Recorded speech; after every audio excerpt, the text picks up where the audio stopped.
fuckers. It's Matt Warrior here. I'm probably making this the same day. Oh shit. Making this the same day as the first gear video I did for this Pathless land release. So this video we're going to delve into the lyrical content of the album, demo, whatever you want to call it, and just explain some of the songs and the inspirations for the songs. So we begin actually with Chalice of Fate. Oh shit. Excuse me. Excuse me. So we begin with Chalice of Fate. So that song is many years old. I wrote the initial riffs. Just say it's been a little bit over a decade. So when I first wrote those riffs, I was young and into a lot of Blind Guardian, Halloween, Gamma Ray, the German band Rage, you know, that type of shit. And it was kind of I think a few Blind Guardian songs actually inspired it, which would be like Majesty, Banished from Sanctuary, maybe a little Halloween, maybe even a little bit In Flames has been said. But also I have the kind of psychedelic middle parts, which I always liked in songs like by more progressive metal bands. But that's the musical content. Actually, about a year and a half ago, I wrote complementary riffs to the riffs that were already written, and that would be what we have today. So it was written a long time ago, and then some parts were new parts were written which go along with the main riffs, like harmony parts and so forth. So that was kind of what the musical content is. Lyrically, it's about the King Arthur, you know, Arthurian type of thing, which I was into many years ago, which is kind of cliched in metal right now, but I don't give a shit. You can also make it an allegory for kind of rising above obstacles and shit, which is kind of a theme in some of my lyrics for various reasons. And just like persevering and shit like that. So that's that song. And previous bands that I was in wouldn't play it for whatever reason, or we never finished it or whatever. But I really like the song, and people seem to like that. So the second song is End Times. Well, I don't know if it's going to be second as far as the track listing goes or not, but it's about organized religion and how a lot of, especially Christianity, seems to have this masochistic, a lot of parts of, or different sects of Christianity seem to have this almost death wish. You know, they want things to happen at the end times. So that's pretty self-explanatory. Musically, it was the first song I recorded for this whole release, and this is back in like late 2010. I was using a lot of shitty equipment, and you know, it sounds kind of bad, but I'm not going to re-record it anytime right now. But it is what it is. I like the song. It's melodic death metal meets progressive whatever death metal and death metal. So.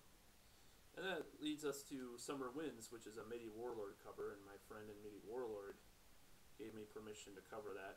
And other people have wrote that song in the early 2000s. I just wanted to update it, be even more metal than it was. It wasn't one of their more MIDI compositions. It was just more of a metal song and kind of gothic metal or new wave of British heavy metal kind of hybrid. So I thought it'd be a cool song to do. That's why I did that.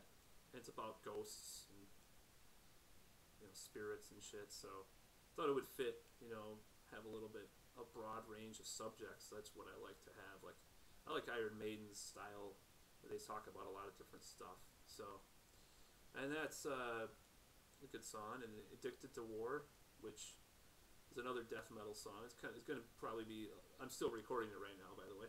It's probably going to be somewhat like End Times. It's a more, you know, 7-string death metal, melodic death metal, technical metal kind of song. And basically it's about a defense contractor and their thrill. There's almost like a sexual excitement or a drug type of high that they get from war, which I think probably some of these fuckers, you know, in charge of basically the business of war, probably have some type of complexes like that. I would not be surprised. So that's what that's about. And it's kind of a homage to a certain song which has a similar title from the 80s. So instead of that, addicted to war. So if it makes any sense, it's kind of what it's about. So Into Your Pain, it's another of the song with lyrics. We're going through the songs with lyrics first because so there's 3 instrumentals too that I did. So Into Your Pain is about a recent relationship that I got out of.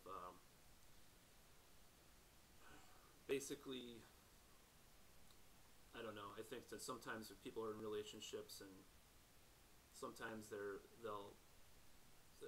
can bring out the worst in you. It can bring out the best in you, and sometimes it can bring out the worst in you, and sometimes that happens, and then you wonder why it has to go, you know. And that's kind of what that's about, you know. Pretty self-explanatory, I guess. Wings of Vindication. Now that's a song I've been working on for over a year. My prior job, I used to write some lyrics for it. It's basically like a Judas Priest or Manowar kind of rising from the ashes, or, you know, Manowar kind of, you know, like Rocky Balboa or something, just like fighting obstacles and overcoming them kind of thing. Power metal.